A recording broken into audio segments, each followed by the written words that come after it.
Do you have problems understanding native speakers? Today I'm going to talk about rhythm and why the rhythm of English makes it difficult to understand native speakers. More importantly, I'm going to give you some practical tips on how to fix the problem. So stick around. Hi, my name's Charlie. Welcome to Organic English. In this session, we're going to look at why the rhythm of English can make it more difficult to understand. And I'm also going to give you 2 practical exercises you can do to help fix that. Now, of course, if you want to jump to the tips, you can do that. I'll put them in the chapters below, but I think it'll help to understand why also. One of my Brazilian students came to me one day. He was really quite distressed. He said to me, when I'm in a meeting with my American colleagues, I have a lot of problems understanding what they're saying. I need to record the meetings and then I put the recording through an AI transcription app, and then I have to study the transcript to figure out what happened in the meeting to make sure that I understood. So he had 2 problems. He didn't fully understand what his colleagues were saying, and he also couldn't contribute to that meeting because he was always playing catch up. Now, there are a few reasons why it's difficult to understand native speakers. One is obviously vocabulary. Maybe they're using words that you just don't know. Maybe they're using idiomatic language, phrasal verbs, colloquialisms that you're also unfamiliar with. Grammar can also be a factor. Maybe they're using complex grammar structures that you're not familiar with. It could also be cultural. Maybe they're making cultural references, again, that you're unfamiliar with. And of course, strong accents don't help either. But today I want to talk about how English sounds, specifically the rhythm of the language, and how this can make it difficult to understand what's being said. Now, English is a beat-driven language. There's a rhythm to how it's spoken. Here's a really simple example to illustrate that rhythm. Where do you live? Normally, I would say, where do you live? Where do you live? Now, if you listen, you can hear that rhythm. Da da da da. Da da da da. Where do you live? Where do you live? Now, that rhythm comes from the way syllables are stressed or emphasized in a word or a sentence. English is what's known as a stressed-timed language. In a stressed-timed language, the time between one stressed syllable and the next is roughly the same. So, of course, to make that work, the words in between have to be sped up. They have to be said more quickly. And if they're said more quickly, they're going to become more difficult to hear. So what happens is we get linking, elision, assimilation, weak forms. This is what's known as connected speech. I've done another video about connected speech, which I'll link up here to help you out. Here's another demo that illustrates what I mean by stress-timed. Now take a look at these sentences here.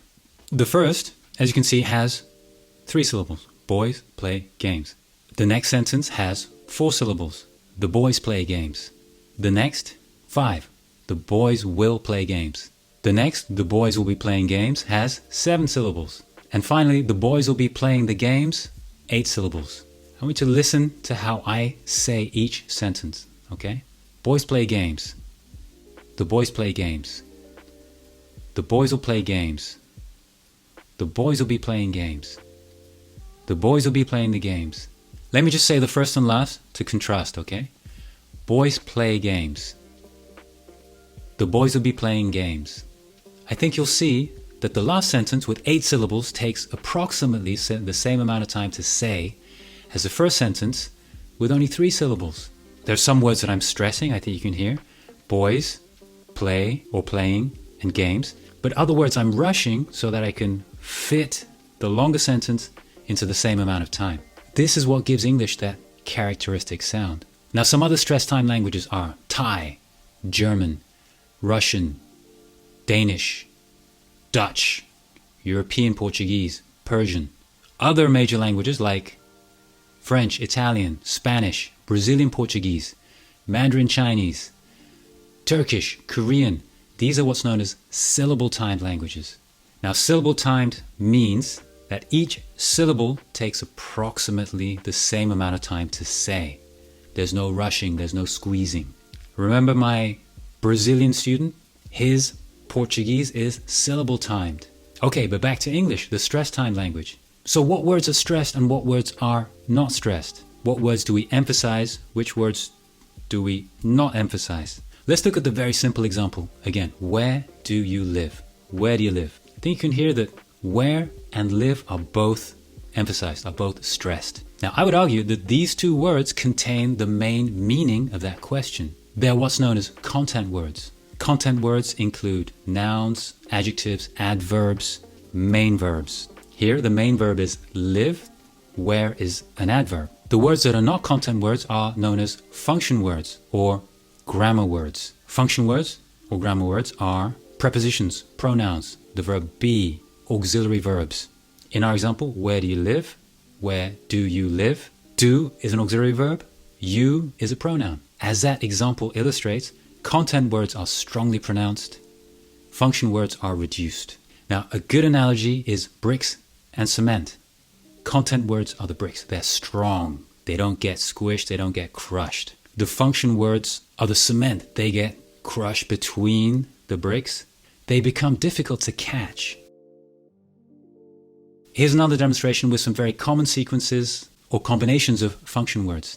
Here's the first one. 1 for a 2 for a 3 for a 4. Can you hear between the 1, the 2, the 3, and the 4, there is for a. The function words there, for a. For a gets squished up to for a. For a. 1 for a 2 for a 3 for a 4. Here's another very common sequence.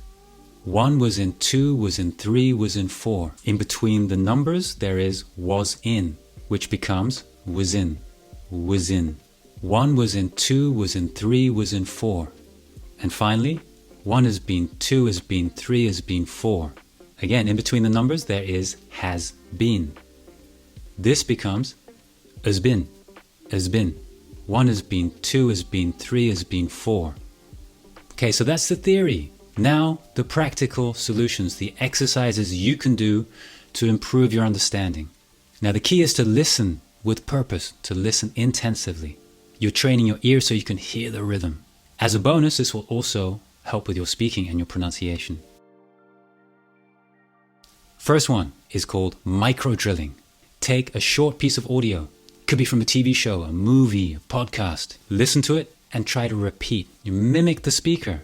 Isolate the rhythm, practice it, listen to it, repeat it, rewind, listen to it again, repeat it again.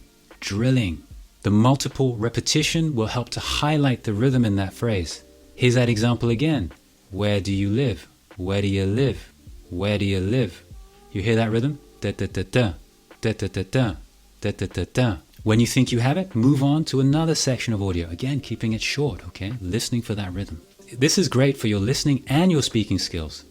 So you're killing two birds with one stone. That means that you are achieving two things with just one action. Here's another very effective exercise. Again, take a short piece of audio from whatever source you like. This time, make sure you can find a transcript for it. Listen to a short section of audio and then see if you can transcribe that. Okay, that means you are writing down what you hear. Then go to the transcript and compare. See if you were correct. Here you're practicing intensive listening, listening out for that rhythm, trying to break it down, trying to work out what words are hidden in that rhythm. A great source for good audio and accurate transcripts is, of course, TED. TED Talks are great for this. So there you go, 2 practical exercises. There's plenty more material at my website, www.Organicenglish.club. You can also sign up for my occasional newsletter. My newsletter contains mini lessons, video updates, cheat sheets, and other interesting stuff to do with English from around the web. Thanks for watching. I hope that helped. Go and practice your intensive listening.